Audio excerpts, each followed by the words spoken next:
What's up, people? My name's Akala. I'm a hip-hop artist from North London and co-founder of the Hip-Hop Shakespeare Company. Today we're going to be talking about exactly that, hip-hop Shakespeare. What is the concept? What is the idea? What is hip-hop? What is Shakespeare? How much of our opinions and thoughts and feelings on these two entities is based on fact, and how much is based on perception and marketing, and how these two forces, artistic forces, can be used as a force for education, self-determination, inspiration, etc. Big up. How you guys doing this evening? You okay?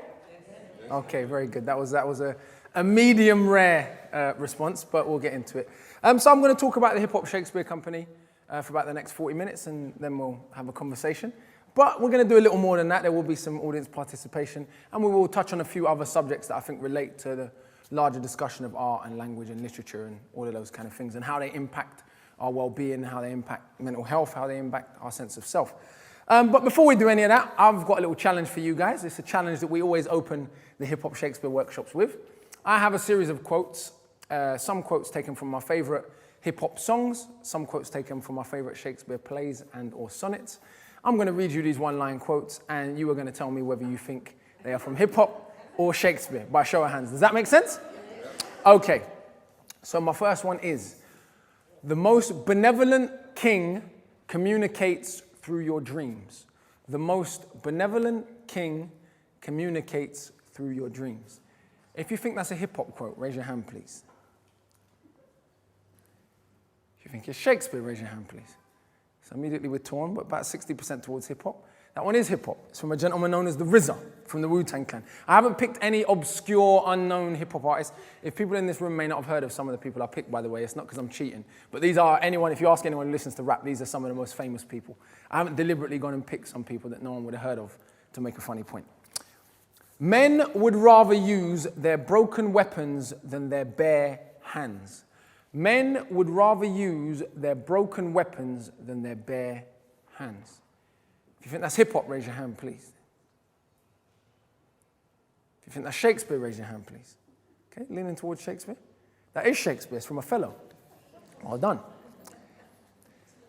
Sleep is the cousin of death. Sleep is the cousin of death. If you think that's hip-hop, raise your hand, please. If you think that's Shakespeare, raise your hand, please. About 80% leaning towards Shakespeare. It's hip-hop. It's a gentleman known as Nasir Jones, probably one of the greatest MCs ever to come out of the States.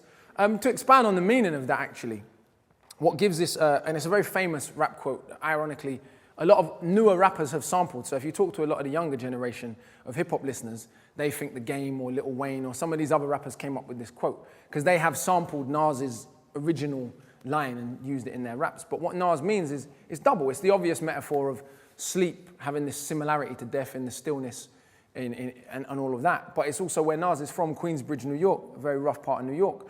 The slang meaning of the word to sleep, why you sleeping, is to not pay attention. And to not pay attention in a neighborhood as violent and as rough as that is literally related to death. Does that make sense? So it's a double metaphor. Welcome to hell, the threshold of death. Welcome to hell, the threshold of death. If you think it's hip-hop, raise your hand, please. If you think it's Shakespeare, raise your hand, please. Okay, about 50-50 on that one. That one's a gentleman known as Big Punisher. He's not William Shakespeare. He passed away, sadly, a few years ago, but a few years ago, about 10 or 15 years ago, but he's a great MC as well. Who inflicted this bitter sickness? Who inflicted this bitter sickness? If you think it's hip-hop, raise your hand, please. You think it's Shakespeare, raise your hand, please. So we've got about 99% Shakespeare for that one. Hate to break it to you, but it's a gentleman known as the Jizza. Yeah, he's also from this group, the Wu-Tang Clan. So the Wu-Tang Clan, for those who don't know about them, the lead producer from the Wu-Tang Clan actually produces a lot of the music for the newer Quentin Tarantino film, so Kill Bill, and he's just done his first big film himself. His name's the RZA. So he's someone who's stepped out of hip-hop and stepped into a kind of more Hollywood arena, but came from this group, the Wu-Tang Clan. Being so great, I have no need to beg. Being so great, I have no need to beg. If you think it's hip-hop, raise your hand, please. think it's Shakespeare, raise your hand, please. Okay, majority of us towards Shakespeare, about 60-40. By the way, people don't stop voting, by the way, just if you've got a couple wrong. That you don't get to do that. So let me test that again, right? You must vote in the Hip-Hop Shakespeare. It's a participatory democracy. Everyone has to have a say, right? So, being so great, I have no need to beg. I'm keeping my eyes out for people who don't raise their hand. If you think that's hip-hop, raise your hand, please. Again. Think it's Shakespeare, raise your hand, please. Okay, majority towards Shakespeare. That is Shakespeare. It's from Richard II. I am reckless what I do to spite the world. I am reckless what I do to spite the world. Hip-hop, raise your hand, please. Shakespeare, raise your hand, please. 50-50. That quote is from Macbeth. I am. To destroy the beauty from which one came. To destroy the beauty from which one came. Hip-hop, raise your hand, please. Shakespeare, raise your hand, please. Again, 50-50, pretty evenly torn. It's a gentleman known as Jay-Z. It's from a song called You Must Love Me. And he's talking about, I suppose, what you'd think that quote's about. He had, again, a lifestyle, pretty tumultuous lifestyle coming up in Marcy Projects in New York and was involved in some relatively unsavory things. And when he says, how could you destroy the beauty from which one came? He's talking about his mum, the pain he inflicted on his mother, getting involved in the lifestyle he was, but also his neighborhood, his community, etc., his society. It means all of those things. Last couple. A dead bird flying through a broken sky. A dead bird flying through a broken sky. Hip-hop, raise your hand if you think that's a hip-hop quote, please. Shakespeare, raise your hand if you think that's a Shakespeare quote. Okay, majority towards hip-hop. That one is hip-hop. That's Nas again, Nasir Jones. And my last one. Maybe it's hatred I spew. Maybe it's food for the spirit. Maybe it's hatred I spew. Maybe it's food for the spirit. Hip-hop, raise your hand, please. Shakespeare, raise your hand, please. About 70%, 80% Shakespeare. Anyone heard of Eminem? Yep. Eminem did a song with Jay-Z called Renegade. I reckon there's a couple of people in the audience that know this song. I could see the mumblings going on, where that line comes from. Now the question is, why do we do that exercise? And don't feel bad if you got them all wrong or some of them wrong or whatever else. Obviously, the point is you're supposed to get them wrong. We've done that exercise hundreds of times all over the world. We've done it with some of the leading exponents of Shakespearean literature down in London. I even did it with Sir Ian McKellen. I presume you all know who that is. If you don't, Gandalf from Lord of the Rings, who was great. He hosted actually, when we officially launched the company, he co-hosted the workshop in East London with me and was great to work with. But even for him, it was an exposure to a whole world of literature, essentially, that he'd never seen before. And even he got some of the quotes wrong, right? So don't feel too bad. He didn't get many wrong, I have to be honest. I'm not going to publicly claim that he got more wrong than he did. But he had a little test for how he deciphered which was hip-hop or Shakespeare, and we'll talk about what that was afterwards. But really, I suppose this exercise is about showing how our perceptions can often, which we're going to revisit, cloud our view of a particular set of things, how imagery can cloud our view of a particular set of things.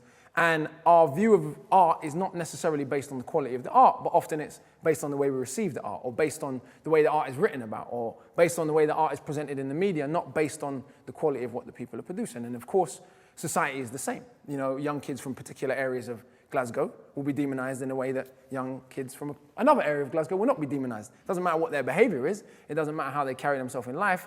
You could have a kid from the Gorbals who's, you know, the next Albert Einstein. But being from the Gorbals or from somewhere like that, that person may not be looked at as the same way who's on their way to Eton or wherever else. Does that make sense? So our perceptions are very much clouded by society. And so we do this exercise to just show people right at the beginning, actually what you think you know so much of, maybe you don't. But there are many other similarities between hip-hop and Shakespeare, beyond language. Any great forms of poetry have something more in common than just the physical words that they're using. But with Shakespeare particularly, more than many other poets, there's this rhythm. Does anyone know the rhythm that Shakespeare used most of the time? Yes, iambic pentameter. And iambic pentameter, for those who don't know, means 5 sets, 2 beats. I am the dumb. People put your hand on your heart, please. Now, if your heart is in perfect working order, it should hopefully beat in sets of 2, and on and an offbeat. If it isn't, please consult your doctor. But that rhythm is intrinsic to music. Now, Shakespeare used this rhythm in all of the sonnets and in many of the plays, even though he experimented with it to various different degrees. But why is this significant and why does it relate to hip-hop? I'm not going to tell you. I'm going to show you. If we can play track 2, please. Now, 1, 2. Everything I'm about to say is Shakespeare. It's not a rap. I haven't doctored it. I haven't changed it in any way. In fact, it's Shakespeare's most famous poem, Sonnet 18. It goes like this. You ready?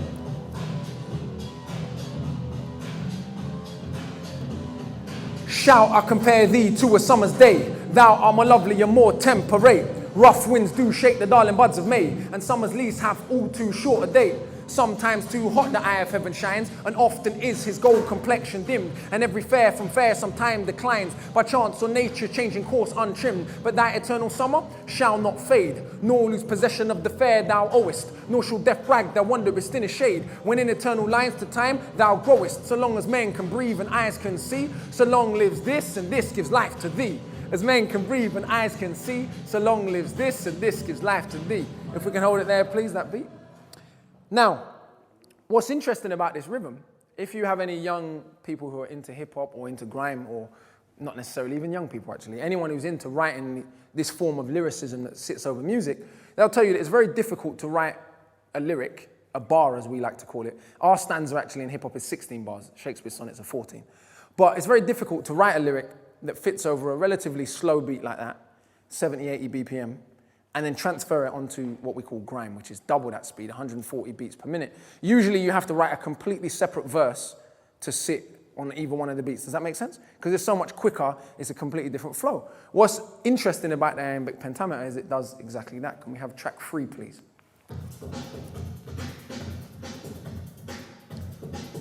Listen. Shout, I compare thee to a summer's day. Thou art more lovely and more temperate. Rough winds do shake the darling buds of May, and summer's leaves have all too short a day. Sometimes too hot the eye of heaven shines, and often is his gold complexion dimmed. And every fair from fair sometime declines, by chance or nature changing course untrimmed. But thy eternal summer shall not fade, nor lose possession of the fair thou owest. Nor shall death brag thou wanderest in a shade, when in eternal lines to time thou growest. So long as men can breathe and eyes can see, so long lives this, and this gives life to thee. As men can breathe and eyes can see, so long lives this, and this gives life to thee. Thank you. Now, if you notice, I always have to repeat the last 2 lines of the sonnet twice because I'm so used to this 16-bar format that we have in hip-hop. It feels premature for me to end that at 14 bars. That's just the format that I've got used to. But I don't want you guys to trust me on this rhythm. We're actually going to put it to the test. So, this is Team A, and this is Team B, right? And what we're going to do now, Team A and B, is we're going to do a simple call and response. Team A, we're going to take a completely separate piece of Shakespeare. In fact, we're going to take the intro to Romeo and Juliet. Team A, I'm going to say the first line. You're going to repeat it back to me. Team B, I'm going to say the second line. You're going to repeat it back to me. Once we feel we roughly know where we're going, we're going to try and make a beat, and we're going to try and get some rhythm and feel the rhythm in these words, right? So the first line for you guys is, and say it with this rhythm. We will put a beat under it in a second. 2 households both alike in dignity. 2 households both alike in dignity. 2 households both alike in dignity. In fair Verona where we lay our scene. In fair Verona where we lay our scene. From ancient grudge break to new mutiny. From ancient grudge break to new mutiny. Where civil blood makes civil hands unclean. Where civil blood makes civil hands unclean. 2 households both alike in dignity. 2 households both alike in dignity. In fair Verona where we lay our scene. In fair Verona where we lay our scene. From ancient grudge break to new mutiny. From ancient grudge break to new mutiny. Where civil blood makes civil hands unclean. Now, do you reckon you know these lines yet, or do you still need the call and response? If you've got a pen on you, I see some of you with pens. Feel free to make a little note, because I am going to try and let you fly all by yourself and do it without my intervention. Let's try and add 2 more lines to the fold, right? So we're going to try and get to 6 lines, 3 lines each, right? So 2 households both alike in dignity. 2 In fair Verona where we lay our scene. From ancient grudge break to new mutiny. Where civil blood makes civil hands unclean. From forth the fatal loins of these two foes. Yeah, that one. The alliteration makes that one pretty difficult. From forth the fatal loins of these two foes. From forth the fatal loins of these two foes. A pair of star-crossed lovers take their life. A pair of star-crossed lovers take their life. There's only 2 more lines left to the whole poem, so we might as well go for it. A pair of star-crossed lovers take their life, whose misadventures piteous overthrows. Whose misadventures piteous overthrows. Doth with the deaf bury their parents' strife. You can say does, you don't have to say doth. Does with the deaf bury their parents' strife. Okay, so now what we're going to do, you see I'm nodding my head? We're just going to, nice and quiet, not too loud, all of you, join in, clap at this speed. That's your beat, right? Now, call and response. 2 households both alike in dignity. In fair Verona where we lay our scene. From ancient grudge break to new mutiny. Where civil blood makes civil hands unclean. From forth the fatal loins of these two foes. A pair of star-crossed lovers take their life. Whose misadventures piteous overthrows. Doth with their death bury their parents' strife. Keep clapping. Now, I'm going to count you in. You're going to get as far as you can get without my help. If you fail at line 4, it's no big deal. Are you ready? Okay. 1, 2, 3, 4.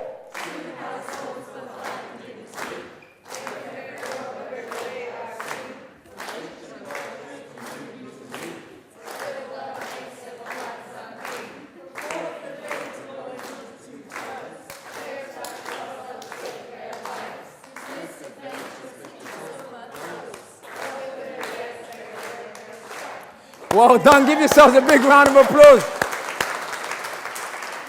Now, actually, you guys did amazingly well. You got pretty much the whole thing down. But as you can see, that rhythm is so much there. And somehow, there's a tendency, and one of the reasons we did this, I suppose, part of the journey, was that as a young man or young boy going to school, I always loved poetry, but it always puzzled me how the curriculum, I don't think individual teachers, because I think that there are many brilliant individual teachers that feel very constrained by the curriculum and the way they have to teach.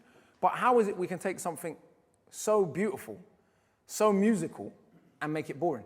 That's what always amazes me about school, because I loved poetry, and yet I hated a lot of my English classes in school. That was no diss to the teachers, because I had some really good English teachers.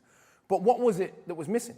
And with Shakespeare particularly, it seems there's this massive tendency to forget that the guy wrote performance poetry. We spend so much time turning it into kind of an academic, turning him into some sort of intellectual deity that we forget this guy wrote poems for people to perform on a stage. So the first time you encounter Shakespeare should be performed, should be sung, should be rapped, should be acted. It shouldn't be written down in front of you and you analysing it. Because I guarantee if I took, I don't know, Led Zeppelin lyrics or Pink Floyd or Bob Marley or any great musician that people love, and I said, oh, don't worry about the songs, sit down and read it first, people wouldn't enjoy it. If I gave you the lyrics to Redemption Song, which are wonderful poetic lyrics, without the music, without what it was that Bob decorated it with, it becomes just words on a page. That's not to diss poetry. There's fantastic written poetry, and it's worthy of study as written poetry. But the entry point, even in the ancient world, many of these great ancient tales from the Iliad and the Odyssey to the epics of Sanjata, whatever they are, began life as oral tradition, began life as song, began life as storytelling. You know what I mean? The same with Celtic poetry here. You know, a lot of it is now in volumes, but it began as communities retelling their collective stories. And so many of the issues we try to surmount in schools and working with young people generally is these perceptions and all this baggage they have around who Shakespeare even was. You know, people always tell me he was posh. Well, received pronunciation didn't exist when Shakespeare was alive. So the Queen's English, this way of speaking that we're told is proper, the man who's credited as being the greatest writer in the English language never heard it. So for example, if you see in a lot of Shakespeare's works, the ends of words seem like they should rhyme, but today they don't because of the accent we have. So for example, you might see the end of a sonnet and there'll be the word mood and blood, which sounds similar but don't rhyme. But they did in Shakespeare's time. So the accent was like mood and blood, which one of my good friends, Ben Crystal, pointed out to me. His dad's a linguist, expert Shakespearean linguist, and they do performances in original pronunciation. And that's how people sounded, mood and blood. They would have spoke like that. It was nothing like what we're told is the appropriate way to speak English. Of course, Shakespeare experimented with grammar, he experimented with spelling, he'd done all the things basically we tell young people in class not to do. And there are still great artists continuing that tradition today. There's a Nobel Prize winning author called Jose Saramago, and if you read any of his books, there's like a full stop every 4 pages. He doesn't use full, I don't know what's wrong with the guy, he just doesn't use full stops. Now, we'll tell young people in school don't do that. This guy has thrown out all of the conventions of how we should use grammar, and he's won a Nobel Prize for it. His sentence is literally just comma after comma after comma, 4 pages in, and then he might put a full stop. What I'm saying is there's a difference between having some rules to a game within which you can play and constraining people's creativity. And often, the line between the two is blurred. Often, in fact, we go so far over to the other way and to passing tests and all these other things that schools are constrained by having to achieve that we're not encouraging people to be as creative as possible. And this is one of the things we've encountered with Shakespeare.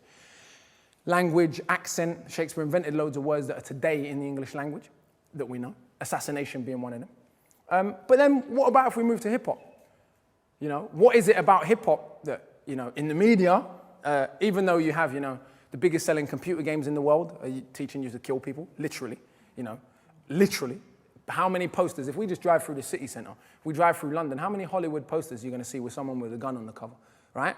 Apparently, when Hollywood does it, they're not promoting violence. When rappers do it, they are. Now, so there's this interesting double standard that rap is held out. Even the negative side of rap that I might not necessarily love all of what comes out of that. When Shakespeare's talking about me and a guy had an argument and I chopped his head off, he means it. In his time, that's how people settled disputes. If your wife cheated on it, it was perfectly acceptable for you to behead her. So we romanticize even the past, we sanitize the past as if that wasn't what was going on. Shakespeare was a social commentator of his time. So when in Titus Andronicus someone gets carved up and put in a pie and fed to their parents, well, maybe that really happened. That's the kind of stuff that was going on in those days. So to me, I'm not so much concerned necessarily even with whether or not a rap lyric is violent. I'm concerned with whether or not it's poetic. What is the quality of the poetry? What is the quality of the language? But one of the biggest problems we have affecting the way hip-hop is perceived or affecting our understanding of hip-hop, ironically, is history. African-American culture has produced so many different wonderful various forms of music, and it's almost as if the way in which they're presented is in a cultural and intellectual vacuum, because there is either so little understanding of the African societies they came from, or such drastic misconceptions of those societies, it's hard for people to explain some of this music, some of this culture. But once we have a more accurate and holistic picture, it becomes very obvious why these people in this society produced the kind of music and kind of culture they did. So with that in mind, we're going to go on a little tour de force, very quick tour de force of African history, essentially, looking at some of the societies and looking at some of the culture in those places, and then how they've influenced this character that today we call the MC, or the rapper. So this is a picture right here. Does anyone want to guess where in the world this is and what year it is?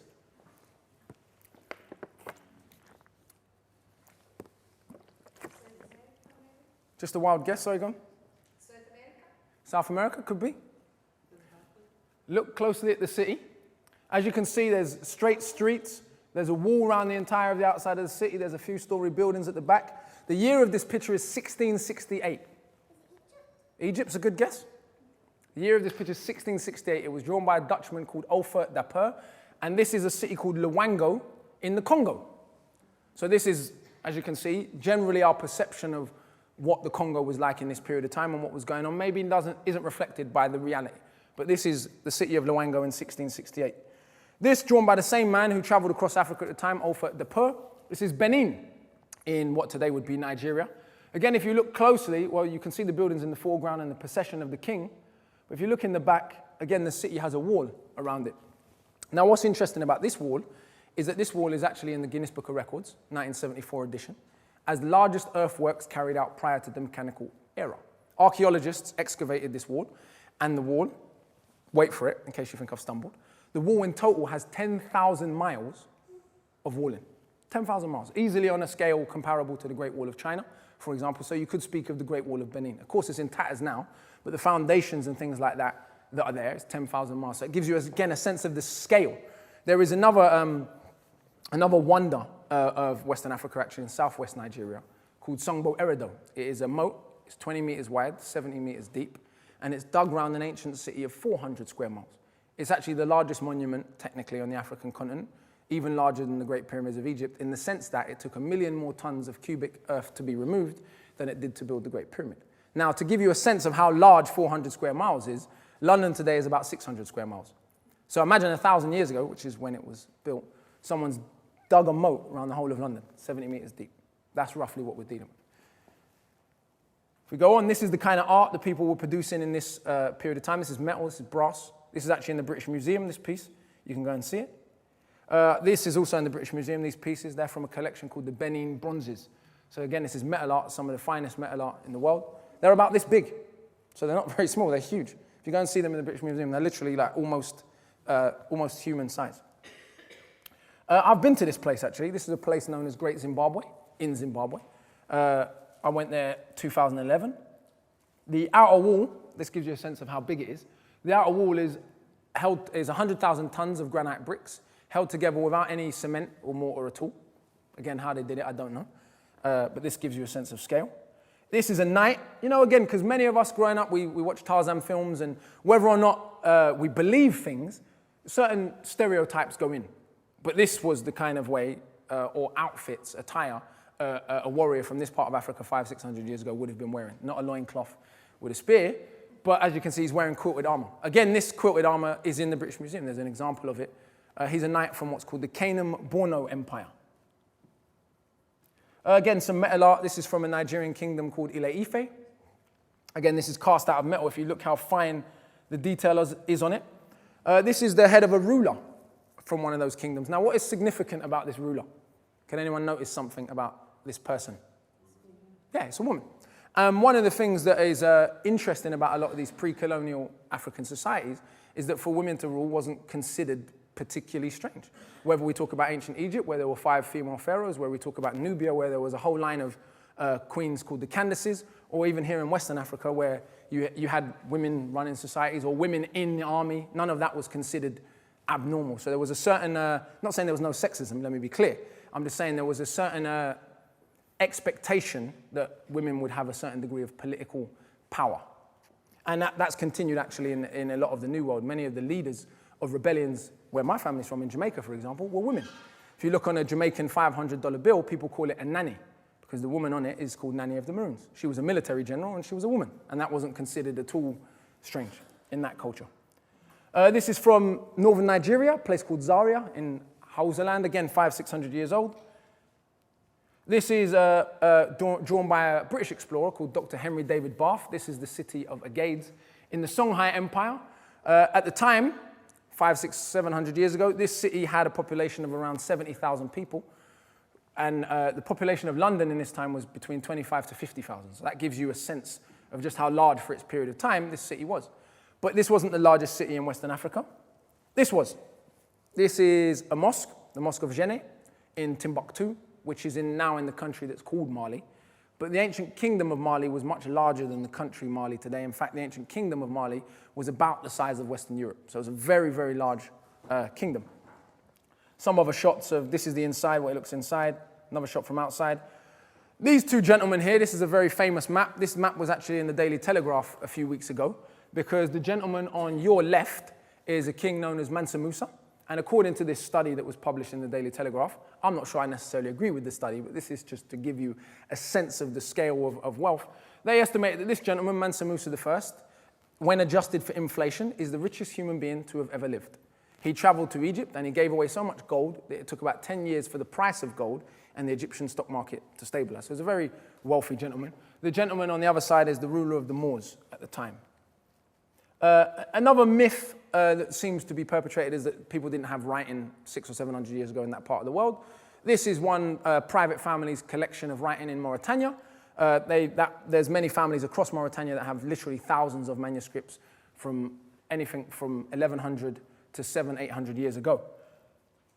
This is the largest collection of books in that region of the world. This is back to the Library of Timbuktu.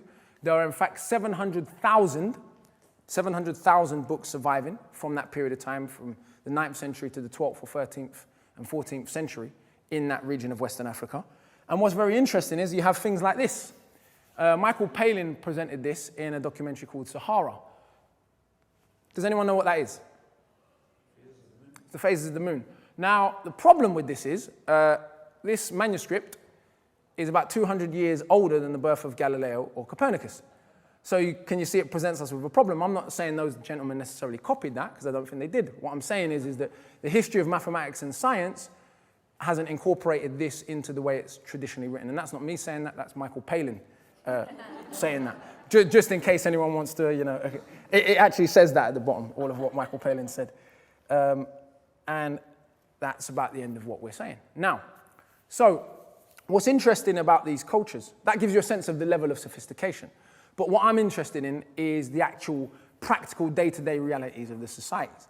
And as a general rule, pretty much without exception, these societies were organized on the basis of caste, but caste according to occupation. So you'd have the blacksmith caste. You'd have a certain amount of families that were blacksmiths. You'd have a certain amount of families that were leather workers. You'd have a certain amount of families that were, and this is what I'm concerned with. In fact, one of my friends is a direct descendant of one of these families, and they're called griots. The griots are poets, singers, historians, genealogists. So even though you had all of this written literature, the most sacred ideas, the most spiritual, esoteric knowledge of the society, the history of the society, even the legitimacy of rulership was hosted in this character called the griot, who was all of these things, a poet, a singer, a musician. They had a formal process of study, usually 21 years, 7 years for singing, 7 years for speech, 7 years for musicianship. Now, this was a very widespread culture, generally throughout most of Africa.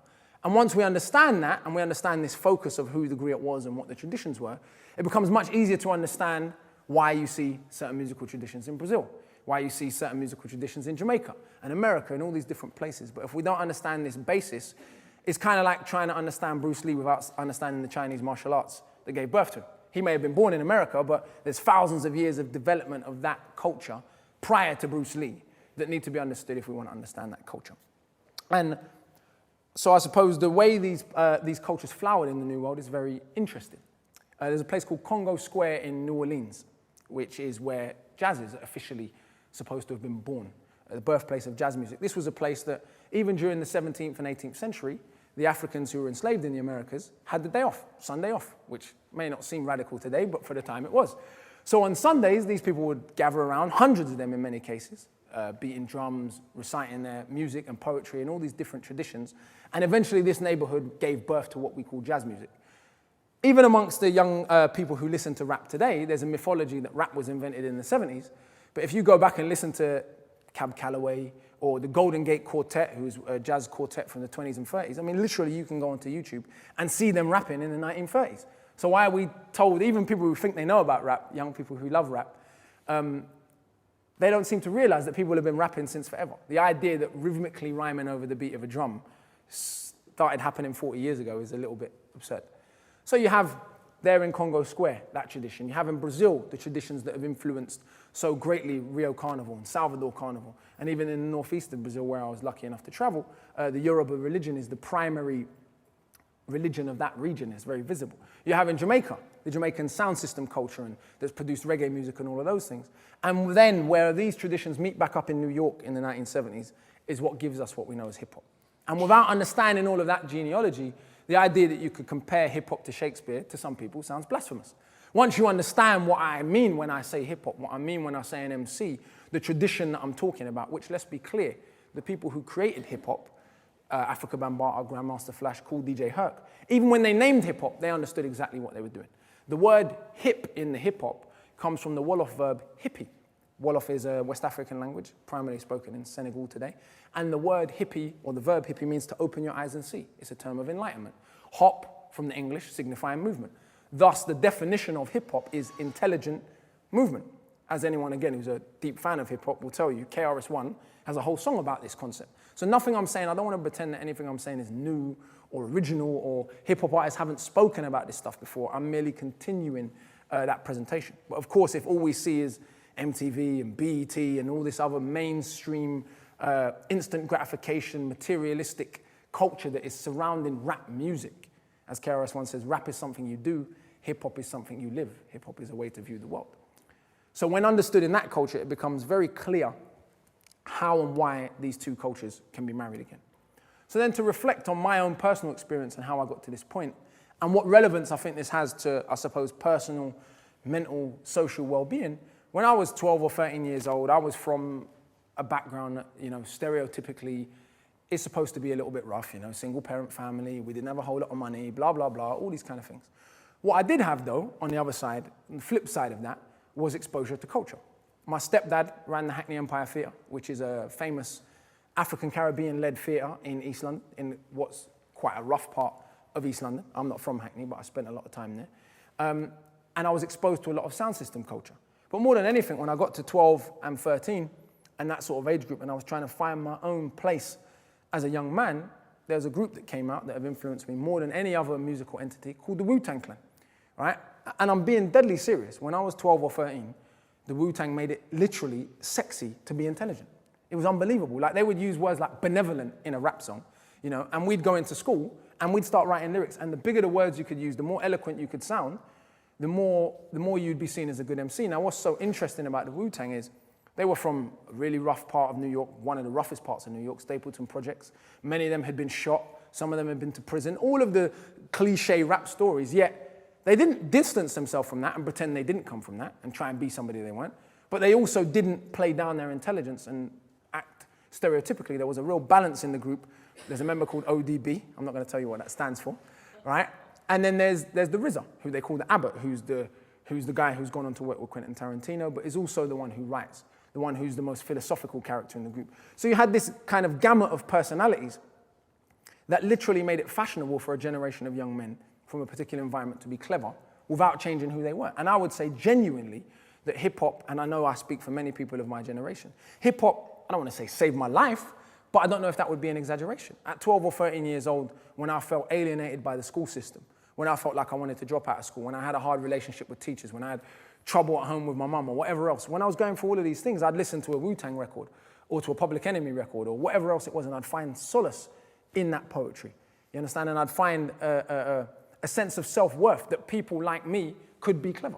If you're from the rough part of town or whatever else, if you never see people like you presented in an intellectual manner, and the same is true up here, if you're consistently referred to as a chav and a hoodie and whatever else, and you never see anybody like you being presented as if they have the right to be intelligent, as if they have the right to be the custodian of intelligence, you'll feel alienated, you think, forget. And this affects severely your mental health, the way you carry yourself, the way you're going to conduct yourself in society. I mean, I've seen on first hand young men of my generation, I do a lot of work in prisons as well, the difference between someone who goes into prison, comes into contact with knowledge in prison, and someone who doesn't, and the transformational power of knowledge. And that was very evident in the Wu-Tang Clan, as I said, because they came from this particular environment. In fact, I'm going to read you a little bit, or tell you a little bit of one of the poems, just to give you a sense of what the kind of science the Wu-Tang were dealing with, even back then. This is a poem by that man, RZA. It's actually a rap. It's called 12 Joules. And it starts a little something like this. I'm only going to give you a little bit of it. But this will give you a sense of how overtly and openly intellectual hip-hop culture was being in that period of time. He says, in the pre-existence of the mathematical biochemical equations and manifestations of rock, plant, air, fire, and water without their basic formations, solids, liquids, and gases that cause the land masses, and the space catalysts, and all matter that exists and is dense. In the third dimension, you must observe a physical comprehension. It takes a nerve to be struck. Wisdom is the wise pursuing to wake up, the dumb who've been sleeping. The fourth dimension is time, when it goes inside your mind, when the chakras energize up through the back of your spine. So observe as my chi energy strikes your vital nerve. One swerve of the tongue pierces like a sword through the lung. Have you not heard that words kill as fast as bullets when you load negative thoughts from the chamber of your brain and your mouth pulls the trigger that propels wickedness straight from hell, from the pits of your stomach where negativity dwells? And this is a famous rap that RZA wrote and we all knew as young people when we were reciting. In fact, RZA's partner, the Jizza, the genius, is right now as we speak working with one of the leading physicists at MIT in America to make an album called Dark Matter about teaching young people physics. And I don't suppose it's just for young people, but this is what Wu-Tang were all about. And so in conclusion, I suppose I've been fortunate enough to be exposed to the reality of what hip-hop really is, not just the television's definition of what it is, but be on the ground in hip-hop culture, be surrounded by the actual poetry of it, and be in the theatre. And I feel that as a young man, as a young person, or formerly young, you know, I don't know where I fit in that scheme right now, but I feel like exposure to that, and I see this in our work with Hip-Hop Shakespeare, bringing it back to that, where we have gone all over the UK and all over the world now, working with young people that are supposedly hard to reach, that are supposedly difficult, supposedly terrible, even some of the young people we work with in prisons. How is it we can get them to listen and want to even learn about Shakespeare? What is it about the way that Shakespeare is being presented to them that all of a sudden it now becomes interesting, it becomes accessible, it becomes something they feel okay about being a part of?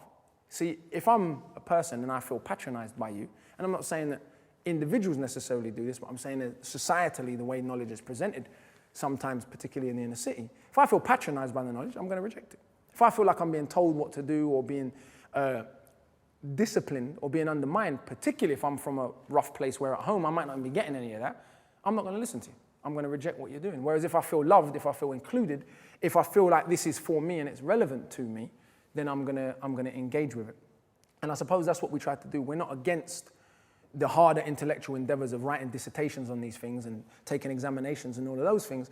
We just have a different philosophy about how we should reach that goal and believe that we're in a period of time now where throughout the world, particularly post-industrial societies, there's a real dialogue going on about what's education even for?